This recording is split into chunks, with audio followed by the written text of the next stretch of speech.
I just wanted to get rid of porn in my life. I did not sign up to be a better version of myself. All right, fellas. Here we are What's up, again. gentlemen? How you doing, Yes, Matt? Good sir. to see you. Yes, Good to be sir. seen.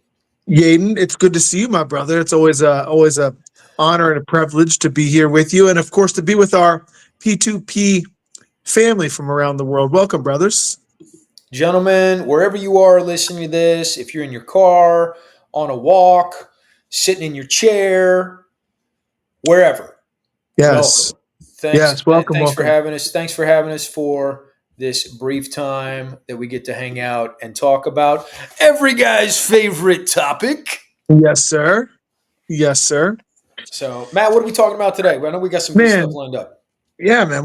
Today we're digging into a cool episode idea that kind of was hatched by Yeadon, because Yeadon is a man who's seen so much of this beautiful fruit in his life, as it relates to his recovery journey, and really tuning into this principle, this idea of how I do anything is how I do everything, which comes straight from the Noble Code, an idea that we recite every week on our kind of main group call. And today we're going to dig into the conversation of life on the other side of porn. Mm-hmm. And we're going to dig in here today, gentlemen, in alignment with this, how I do anything is how I do everything principle. We're going to look at how, like, changing our relationship with porn, shifting our relationship with porn is not just about cutting out the porn. Yeah. And that's beautiful. And I'm sure Yeadon's going to dig into that a little bit here today.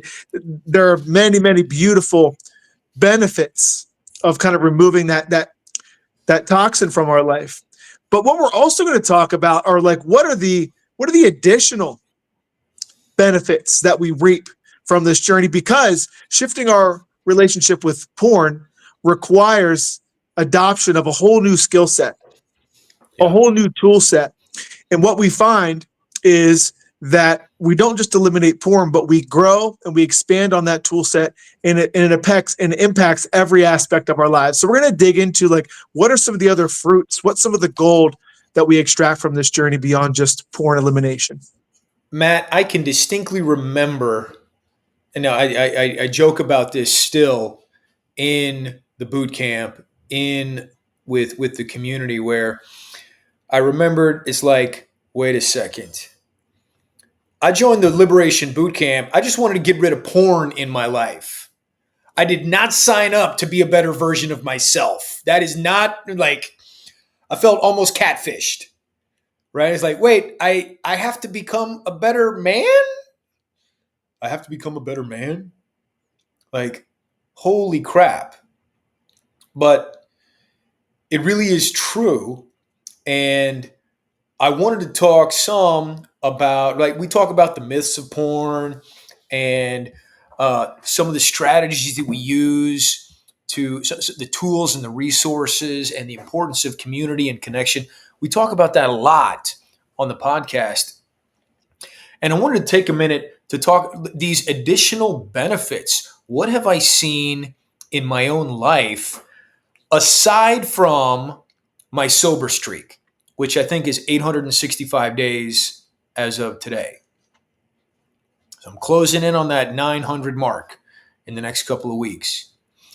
But aside from just not being addicted to porn and it not using porn anymore, I have seen such, like, a continental shift in my life and in my relationship. So for some background, y'all listeners, right? I've been married for 19 years, coming up on 20 years in December. My wife and I, we have 4 children, 17, 15, 12, 10. They all have bright red hair. My joke is they stole it from me. If you're listening to this, you don't get the visual, but I'm bald now. So they stole all my hair. And with 3 boys, I actually started the Liberation Boot Camp trying to figure out how I could give tools to my children to avoid the entrapment that I was in with porn. And I find it very interesting that one of the biggest things that we talk about in the community is that you don't have a porn problem. You have a pain problem. Porn is the coping mechanism that you use to deal with the painfulness of the pain that is life. There's a lot of pain in life. And I haven't figured out a way to avoid the pain yet. Porn was the only pill that my brain knew could almost work to get rid of the pain, even for just a moment, so I could have some peace. Of course, then all the guilt, fear, and shame rushed back in, and I'm worse off than when I started. We've talked about that a lot.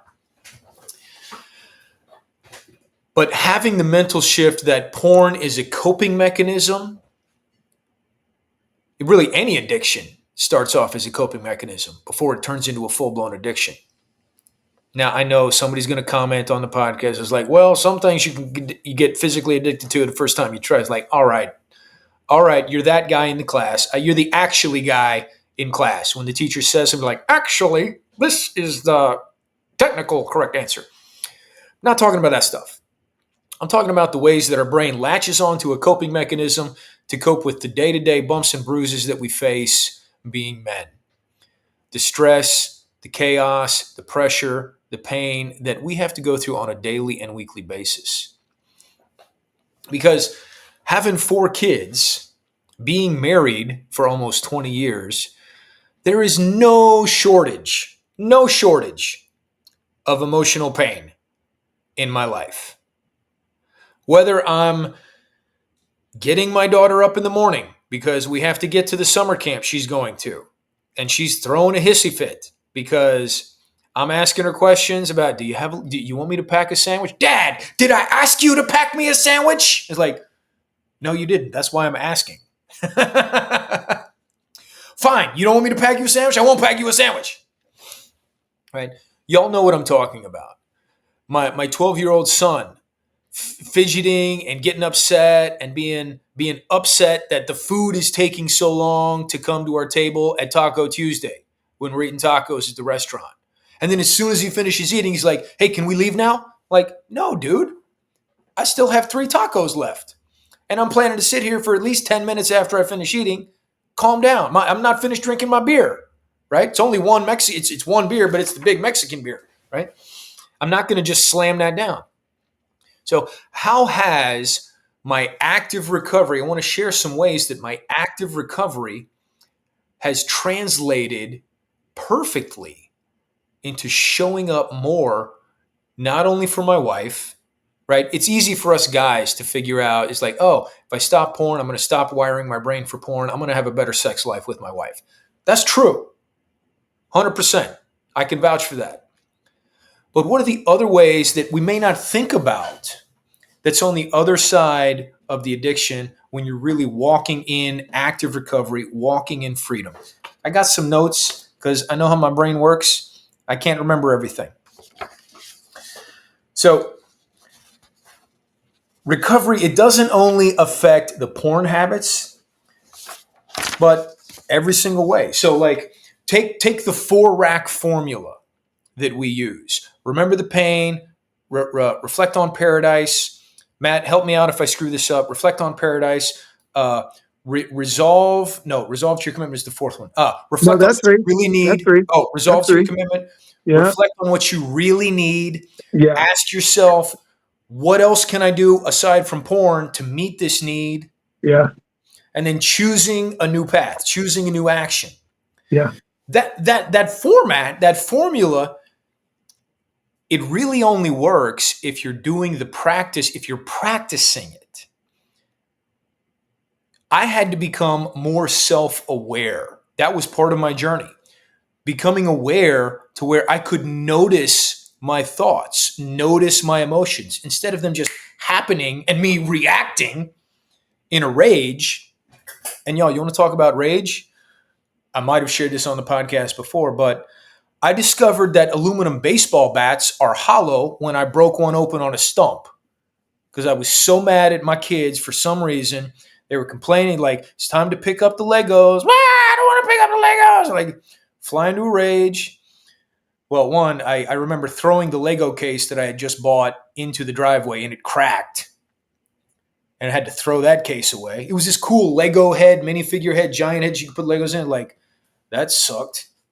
But another time, I went outside in the back with an aluminum baseball bat, slamming it on a tree stump until it broke open. I'm like, I did not know they're hollow. I broke the corner off of our granite countertop, slamming down a pack of Bubba's burgers on the counter because I was so frustrated with my kids. Someone had come in and asked me a question. I was already upset about something else, and that was the straw that broke the granite countertop. I was like, ka-chunk! Like, oh shit. Oh, that's not good. I'm in so much trouble right now. Yo, I used to be so reactive and such an unsafe space for my family. But with the journey of active recovery, starting to understand what's going on inside, what's going on up here. It started with porn, where it's like, okay,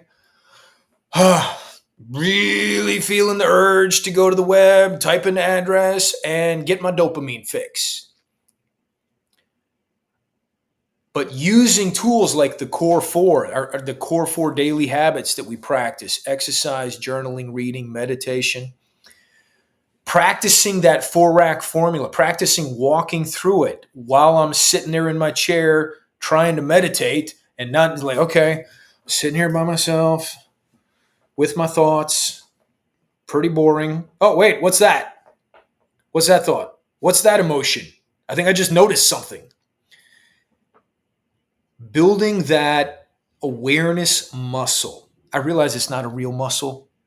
So don't get all technical on me. You know what I'm talking about. It's the skill set of being aware, practicing that skill of noticing what's happening on the inside so that I get to choose how to respond instead of just reacting the way I have been programmed my entire life to react. As a dad, I never woke up in the morning planning to ruin relationships with my kids.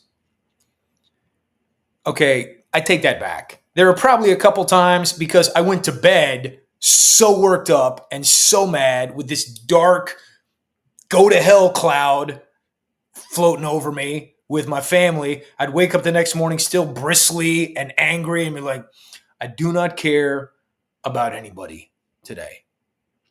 There were some times I did wake up like that, I'm not going to lie. And if you're a dad, I know you can relate. I know you can relate to that.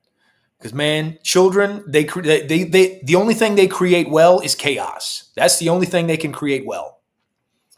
And it's a constant battle to guide them and teach them how to create not chaos, create order.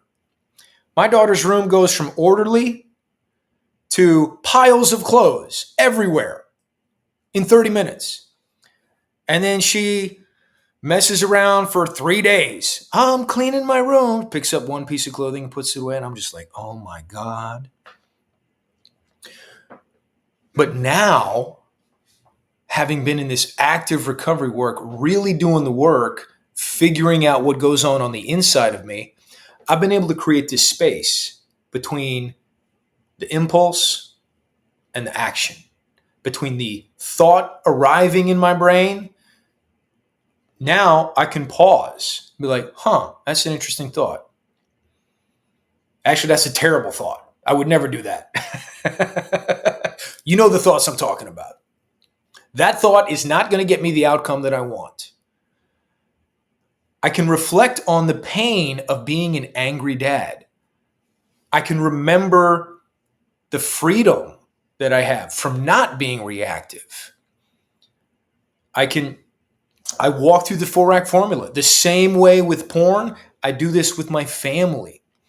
I do this with my business. I get an email that's like, oh my God, now I have to deal with this. One more thing I gotta solve that somebody else couldn't handle, and now it's dumped on my plate, and I don't have enough to do already. We're overwhelmed by these emotional punches at every turn, whether it's business, our marriage, our children, whatever it is. The tools that I've learned in the recovery journey have been a game changer for me being able to navigate these with peace and strength instead of fear, chaos, anger, and turmoil. So I know we talk a lot about the myths, but I really wanted to share what is it like living in active recovery with freedom. Now, I'll also be the first to say, right, 865 days sober, I'm still the pit is following me. It's like I'm walking up a mountain and it's a cliff on the one side. Like I still have to be vigilant and actively keep taking steps to go up the mountain or I'll just fall off. I love the analogy of pedaling a bicycle. It's like I have to pedal the bicycle constantly. Otherwise, the bicycle is just going to run out of steam and I'm going to fall over. So practicing the pause. And I'll tell you, man, the biggest tool that I've found that helps me practice the pause has been meditation. And I'll be honest, Matt can vouch for this. When I got started, I do not have time to meditate. I do not have time. I do not have 10 minutes to sit on my ass and think or think about thinking or try and notice what I'm thinking. Honestly, pardon my French, I thought meditation was bullshit. It's like, this is dumb. What am I doing? I don't know what's going on. And here's what I've learned. Meditation is for my mind what going to the gym is for my body. Meditation is the mental training tool that I have to practice noticing my thoughts, to practice noticing my emotions before I take any. I mean, if I'm committed to sitting in a chair by myself for 10 minutes and I have this rage emotion pop up, it's like, well, I'm going to sit here and see what happens. And you know what? Nothing happens. I just sit there and I feel the emotion. Crazy story pops into my head about how my wife doesn't want me, my wife doesn't love me, never going to have sex again, blah, blah, my life is collapsing. All those same stories that we all have. I get to sit there and think, I don't think that thought's actually true. That's an interesting thought, and I hate it. But I get to practice the pause. Because, y'all, we have to, for me, I've learned I have to practice this when I'm by myself. Because there are times where I'm overwhelmed with the emotions, I'm overwhelmed with the thoughts, and I can't just let it go. I still have an emotional reaction. But when I'm by myself practicing my meditation, it's like, there's nobody to yell at. There's nobody to get mad at. There's nobody to dump my rage on. If I screw it up, there's no downside. I'm just by myself meditating. And I get to build that muscle consistently to where when it matters, my kids are being kids. My son is non-communicative about why the trash has not been taken out. Like, hey, man, this is your one chore that you have. You got to take the trash out to the cans and get the cans to the streets. Not a hard job. I pay your rent. I pay for your food. I pay for the electricity. I help you with your car insurance. You got a pretty easy life. I don't think it's too much to ask to take the trash out. But I get to approach that conversation with peace and strength instead of chaos and rage. I get to turn these conflicts into connection and really connect with my kids at an emotional, spiritual, mental level. Whereas before, it was just me barking orders, trying to impose my will on people just through the force of my anger, through the force of my emotions. Y'all, that is not a good place as a dad. That's the kind of dad who never gets to see his grandkids because his kids don't come visit. And I don't want to be that guy. And now I know I'm on a path that is going to have solid connection with my family for the rest of my life. Matt, thoughts, reflections, personal attacks? I got a lot of those. Beautiful, man. Like, love the insights. Love what you've extracted from your journey and the way you've so beautifully articulated and also model um, the cascading fruit of this work in like every aspect of your life. And um, one of the big things that's coming up for me, Yeadon, as you're talking about learning to sit with your emotions, the value of the meditation Mhm. practice. I can go have a conversation with my kid versus blow up on my Yeah. kid.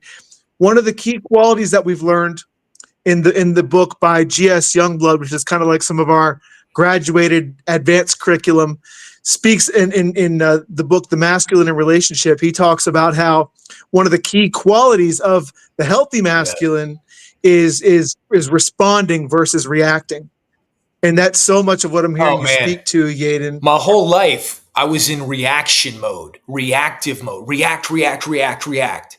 Something's not going the way I want it to, react. And now I've built up that awareness muscle that I can notice my thoughts and emotions before the reaction kicks in. But man, it was impossible for me. And now, thanks to the recovery work, I have that pause where I don't have to react. Now, do I screw up still? Yes, absolutely I do. But I also have the tools to repair the relationship, to own my mistake, apologize, ask for forgiveness, restore the connection so that my kids know that dad is a safe space. Yeah. So good, brother. So good. So, brothers, we often talk about how we show up here to think we just got to deal with the problem of porn. And as Yeadon articulated at the beginning of the episode, there's like what we're actually doing is we're going on a personal and spiritual development journey. And it's not just about dealing with the porn, it's about, emotional maturity and all these different Mhm. ways in which we get to develop. And these are real skill sets that take real work and a real specific approach. Yeah. So what's the invitation, Yaden, for those brothers out there that want to like learn this more nuanced skill set versus just the white knuckling of trying to resist going to porn one more time? Oh, man. Yeah. You can white knuckle going to porn for only so long. Just like you can only white knuckle yelling at your kids for so long. That's a painful place to be in. But man, if you want to learn more about these tools, not only for recovery from porn, but being a better man, we want to talk with you. Invitation is schedule a call with us. Check us out over at porntopurpose.com. You can book a call with me, with Matt. We can talk about where you are, what your goals are, what you've tried, to see if the Liberation Bootcamp might have what you're looking for. And the other thing, man, after you finish listening to this episode, give us a like and subscribe. Give us a review on Apple Podcasts. It really helps spread this message. You can imagine the algorithms do not like the word porn. So any little bit helps to spread this message of growth and recovery. Yes, yes. And again, the website, porntopurpose.com. I know you know how to spell porn. Just add topurpose.com after it when you're typing in the That's it. website. That's it. Yaden, thanks so much for your beautiful insights and shares and sharing so many precious aspects of your journey. Brothers, thanks for joining us, being with us here. Once again, we love and appreciate you. Thanks for tuning in. Please share this podcast with a friend, and we'll look forward to seeing you on the next episode, brothers. Until Wherever then, you are, wherever you're in the world. Yes, peace, peace and power, power, boom, noble men. noble men. Thanks, guys.